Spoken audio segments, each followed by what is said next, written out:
नमस्कार सर्वांना. श्री स्वामी समर्थ. कसे आहात सगळे? मस्त मजेत ना? चला तर मग आज मी तुमच्या या नवीन व्हिडिओमध्ये स्वागत करते आणि आजची रेसिपी आहे आपली पुरणपोळी. तर पुरणपोळी करण्यासाठी अर्धा किलो डाळ मी 1 ते 1.5 तास आधी पाण्यामध्ये स्वच्छ धुवून पाण्यामध्ये भिजायला घातली होती. तर ही डाळ आपली अशी भिजली गेलेली आहे, त्यामुळे आता आपली डाळ लवकर शिजली जाईल. लवकर शिजण्यासाठी आपण ही डाळ भिजायला घातली होती, म्हणजे आपले गॅससुद्धा वाचतो आणि डाळसुद्धा लवकर शिजते. तर असं आता आपण ह्याच्यामध्ये थोडंसं पाणी घातलेलं आहे आणि आता आपण ही डाळ शिजायला घालणार आहोत. तर इथे आपण गॅसवरती डाळ ठेवलेली आहे शिजायला. डाळ शिजताना आपण याच्यामध्ये थोडंसं तेल घालून घेणार आहोत. अगदी थोडंसं घालायचं आहे आणि छोटासा अर्धा चमचा आपण हळद घालून घेणार आहोत. आजचा हा व्हिडिओ स्किप न करता व्यवस्थित बघा, म्हणजे तुम्हाला स्टेप बाय स्टेप पुरणपोळी कशी करायची हे शिकायला मिळेल. तर आता डाळीला उकळी येणार आहे. तो उकळी यायच्या वेळेस आपल्या डाळीला असा वरती फेस येतो, तर हा फेस आपण काढून टाकायचा आहे. किमान 2 वेळा तरी हा फेस असा आपण काढून घ्यायचा आहे. पहिला काढला की पुन्हा एकदा येतो, तर तो काढून घ्यायचा आहे. हा फेस जर आपण असाच ठेवला तर पुरणामध्ये हा फेस नंतर काळा होतो आणि पुरणपोळीमध्ये मग मिक्स होतो. त्यासाठी आपण हा फेस काढून घ्यायचा आहे. आता आपण ही डाळ शिजायला ठेवून 1 ते सव्वा तास झालेला आहे. आता डाळ आपली शिजली आहे का हे बघून घेऊया.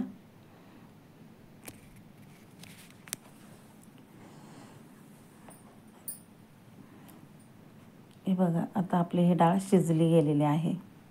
डाळ शिजताना मधून अधून व्यवस्थित लक्ष द्यायचं आणि पाणी लागेल तसं वापरून घ्यायचं. इथे आपण पुरण करण्याची तयारी केलेली आहे. तर पुरण करण्यासाठी इथे मी घेतलेले आहे वेलची, सुंठ, बडीशोप आणि जायफळ. आता आपण खिसून घेत आहे. 8 हिरव्या वेलच्या घेतल्या आहेत. 2 इंचाचा सुंठाचा तुकडा घेतलेला आहे टेचून आणि 2 टेबलस्पून 2 छोटे पोह्याचा चमचा आपण बडीशोप भाजून घेतलेली आहे. तर हे सगळं मी मिक्सरमध्ये घालून घेतलेलं आहे, मिक्सरच्या भांड्यामध्ये. त्यामध्येच आता आपण हे जायफळसुद्धा घालत आहोत. तर हे व्यवस्थित वाटून घ्यायचं आहे बारीक. तर इथे आपण हे डाळ शिजून झालेली आहे, तर त्याचं हे पाणी आपण पहिलं काढून घेऊयात. व्यवस्थित असं आपण पूर्ण पाणी डाळीतून नितळून घ्यायचं आहे, व्यवस्थित काढून घ्यायचं आहे. म्हणजे मग त्या पाण्याचे आपल्याला कटाची आमटी बनवता येते आणि आमटीला चवसुद्धा अगदी छान येते. त्यामुळे हे पाणी फेकून द्यायचं नाही, तर या पाण्याचा वापर आमटी करण्यासाठी होतो. असं हे व्यवस्थित आपण नितळून घ्यायचं आहे.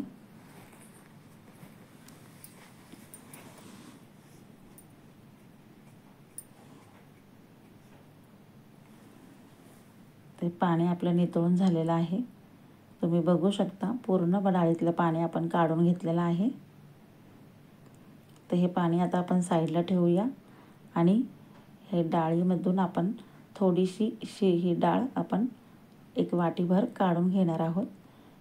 कारण कटाची आमटी करताना आपल्याला या डाळीचा उपयोग करायचा आहे आमटीमध्ये. त्यामुळे ही डाळ आपण वाटीमध्ये काढून घेत आहोत. तर आता आपण पुरण परतण्याची तयारी करतोय.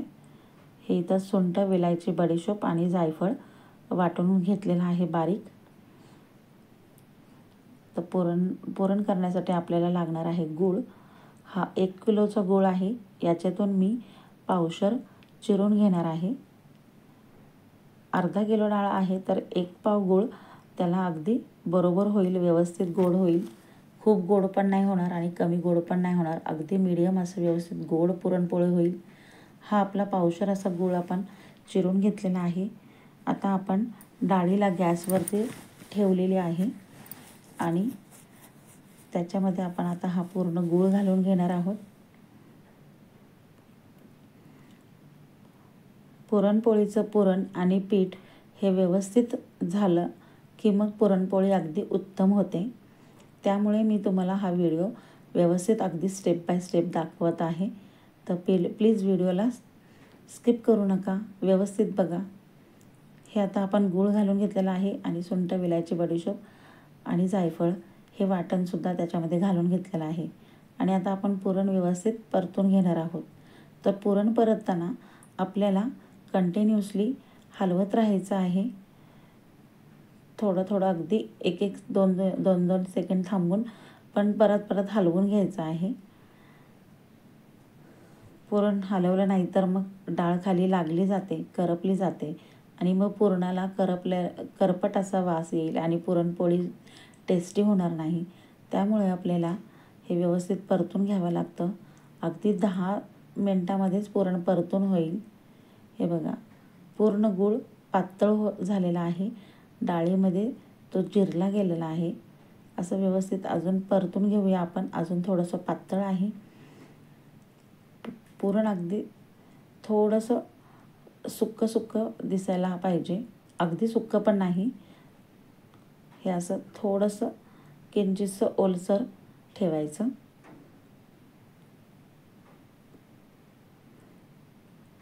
अशा पद्धतीने पुरण व्हायला पाहिजे. तर हे आपलं पुरण झालेलं आहे.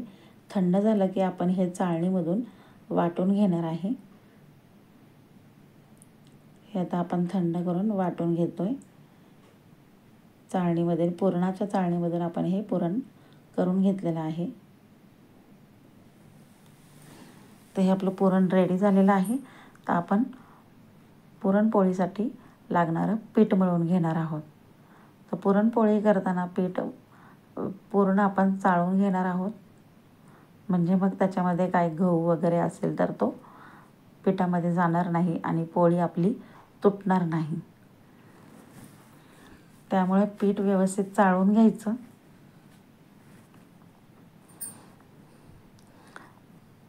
आपलं जेवढं पुरण आहे तेवढंच पीठ आपण मळून घ्यायचं आहे.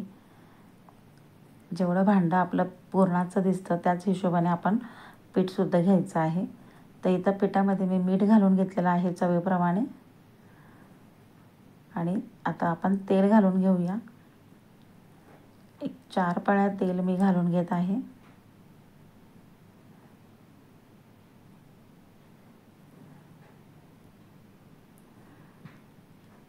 आता हे व्यवस्थित मळून घ्यायचं आहे. चपातीसारखंच मळायचं आहे, पण नंतर थोडीशी प्रोसेस आपली या पिठाची वेगळी होते. चपातीला आपण असंच व्यवस्थित मळलं नुसतं तरी व्यवस्थित होते चपाती, पण पुरणपोळीचं पीठ अगदी व्यवस्थितच मळावं लागतं, अगदी परफेक्टच मळावं लागतं. प्रथम आपण याला चपातीसारखंच मळून घेणार आहोत.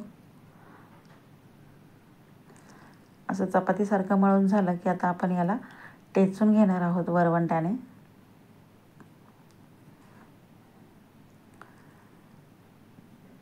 वरवंट्याने टेचायचं, मग पुन्हा हाताने थोडंसं मळायचं, मग पुन्हा वरवंट्याने टेचायचं. असं किमान 3 ते 4 वेळा आपल्याला करायचं आहे.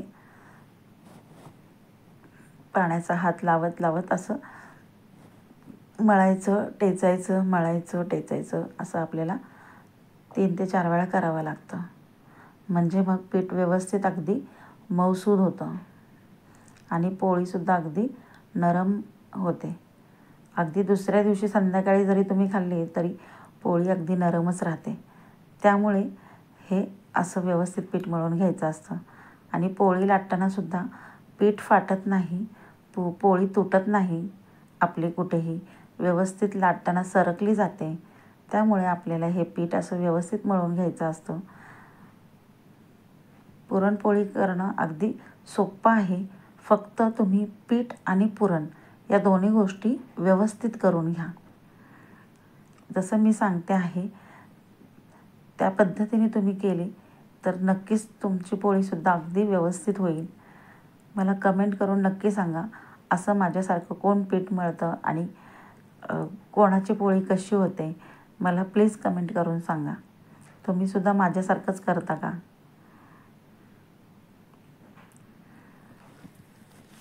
हे बघा कसं आपण हाताने मळून घेतोय, मर्दून घेतोय. मर्दावं लागतं व्यवस्थित ते पीठ.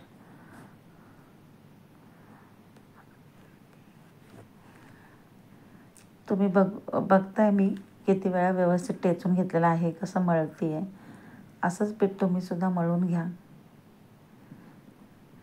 पाण्याचा हात लावायचा, व्यवस्थित जोर देऊन व्यवस्थित पीठ मळून घ्यायचं असतं.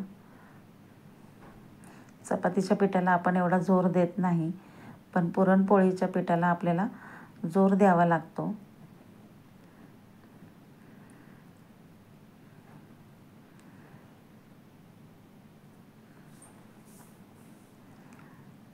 तुम्हाला जर माझ्या पुरणपोळीची रेसिपी आवडली तर नक्की लाईक करा, व्हिडिओला शेअर करा आणि सबस्क्राईब करा माझ्या चॅनलला. म्हणजे मग तुम्हाला माझ्या नवीन नवीन रेसिपीज बघायला मिळतील. तर अशा पद्धतीने आपण पीठ मळून घ्यायचं आहे व्यवस्थित. हे अजून थोडंसं नरम व्हायचं आहे, अजून मळते मी, त्यामुळे अजून मळून घेत आहे व्यवस्थित.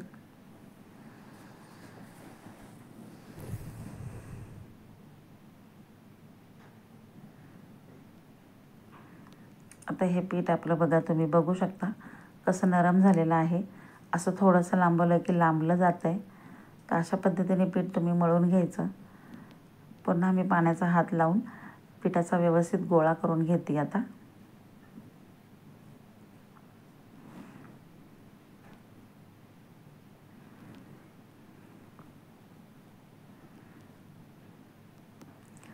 आपल्या या चॅनलवर अगदी साध्या घरगुती वस्तूतून रेसिपी मी तुम्हाला दाखवणार आहे.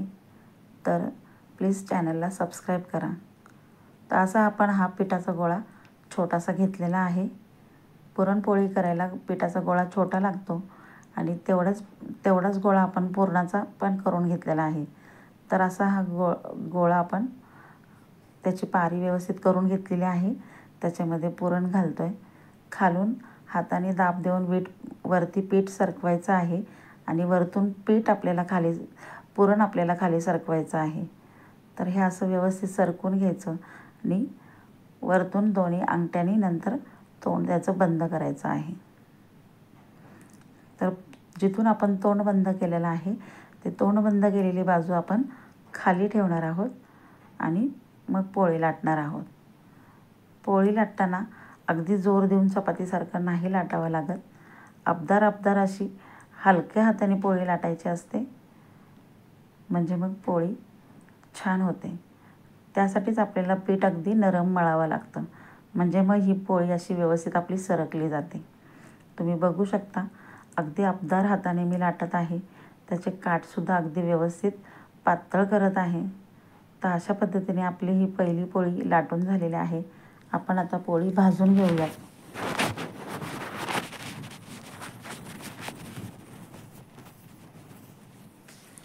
पोळी भाजताना सुद्धा अगदी व्यवस्थित भाजायची.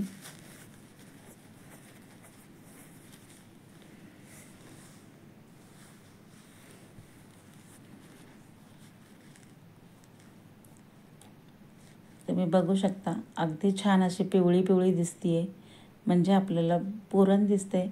अगदी पूर्ण पोळीमध्ये पसरलं गेलेलं आहे. ही बघा पोळी आपली कशी फुगतीये. पूर्ण पोळी आपली व्यवस्थित फुगली गेलेली आहे. आणि पोळी थोडीशी भाजली की लगेच आपल्याला तेल लावून घ्यायचं आहे. थोडासा गॅस बारीक करायचा आहे, नाहीतर मग पोळी करपून जाईल. तेल लावलं की पोळी लगेच भाजली जाते, त्यामुळे गॅस बारीक करा आणि मग भाजून घ्या. पोळी बघा आपली किती छान फुगली गेलेली आहे. तर अशा पद्धतीने व्यवस्थित पोळी भाजून घ्यायची. तेल लावलं की लगेच पोळी भाजली जाते, त्यामुळे गॅस आपण बारीक करायचा, नाहीतर मग पोळी करपून जाईल. अशा पद्धतीने आपली पहिली पोळी झालेली आहे.